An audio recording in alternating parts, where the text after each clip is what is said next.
जब कोई भी एग्जाम का रिजल्ट आता है तो उसमें दो ही चीजें होती है, या तो सक्सेसफुल या फिर फेलियर। अब यहाँ पर सवाल ये आता है कि जो बच्चे फेल हुए हैं, क्या उनमें पोटेंशियल नहीं था? क्या उन्होंने मेहनत नहीं की? तो देखो, ये चीज पहले समझो। मेहनत आपने भी की है, मेहनत सबने की है। अगर कोई स्टूडेंट प्री मेंस क्वालिफाई कर रहा है या मेंस में compete कर रहा है, तो वो सभी बच्चे मेहनती होते हैं। लेकिन फर्क जो रह जाता है ना, वो कुछ पॉइंट से रह जाता है, कुछ मार्क्स से रह जाता है, जो कि इस कंपटीशन को कंपटीशन बनाता है। यहाँ पर 100% सक्सेस रेट तो हो ही नहीं सकता। अगर 25,000 बच्चे क्लरिकल मेंस में बैठे हैं, तो 5,000 ही सिलेक्ट होते हैं, 1:5। अगर पीओ के इंटरव्यू में 15,000 बच्चे गए हैं, तो 5,000 ही सिलेक्ट होंगे, 1:3। ये पैटर्न रहता है कंपटीशन का। यानी कि कहने का मतलब ये है कि अगर आप किसी भी एग्जाम में आपने मेहनत की हो, आपने सब कुछ सेक्रीफाइस किया हो, और फिर भी आपका रिजल्ट नहीं आया जैसा आप चाहते थे, फेवरेबल, तो यार हताश होने की जरूरत नहीं है। जो बाकी के बच्चे सिलेक्ट नहीं हुए ना, उन्होंने भी मेहनत की थी।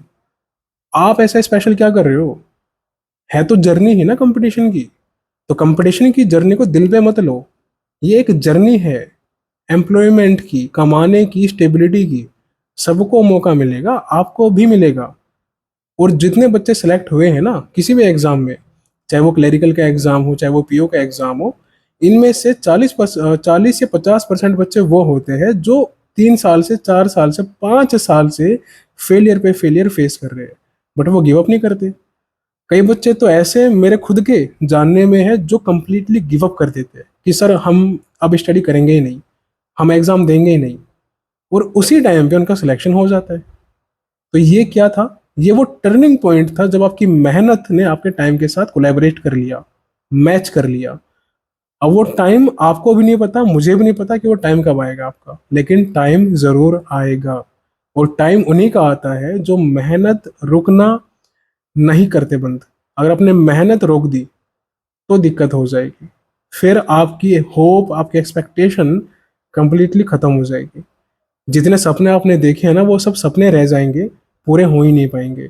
इतनी मेहनत कर ली आपने, थोड़ी सी और करो ना। 2024 के एग्जाम्स आ रहे हैं, लड़े जाओ, भिड़ जाओ, दिक्कत क्या है? देखा जाएगा जो होगा। लेकिन अपना एफर्ट मत छोड़ो। आपकी जो कमियां थी उनको एनालाइज करो। कोई भी एग्जाम होता है, अगर आप वो क्वालिफाई नहीं कर पा रहे प्री या मीन्स, तो वो कमियां है आपके अंदर।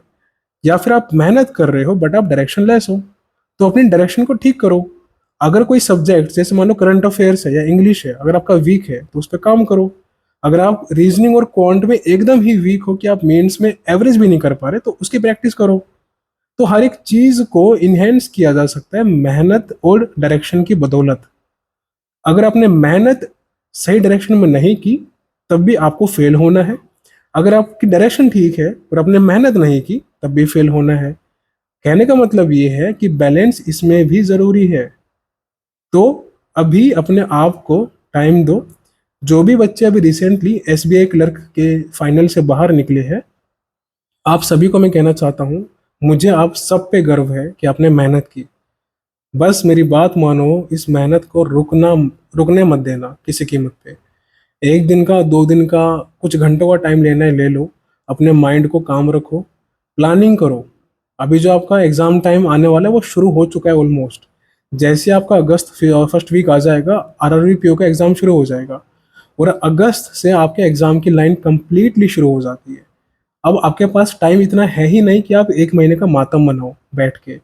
अगर आपने ऐसा किया, मैं आपको श्योरिटी देता हूँ कि आपका कंप्यूटर आपसे बहुत आगे निकल जाएगा। और वो कंपटीटर जो आपसे बहुत आगे निकल जाएगा, वो आपको आगे आने भी नहीं देगा। एक एक दिन इतना क्रूशियल आपके लिए। रोने का मन करे रो लेना, चिल्लाने का मन करे चिल्ला लेना, लेकिन अफर्ट करना बंद मत करना। ये चीज ध्यान रखो, ये कॉम्पिटिटिव एग्जाम्स की जर्नी है। यहाँ कब कौन पास हो जाए, कब कौन फेल हो जाए, ये निर्भर करता है उस एक पर्टिकुलर टाइम पे, जब आपकी मेहनत उस एक टाइम से मैच करती है। तो मेहनत करते रहो, जिद पे अड़े रहो, जब तक तोड़ेंगे नहीं तब तक छोड़ेंगे नहीं।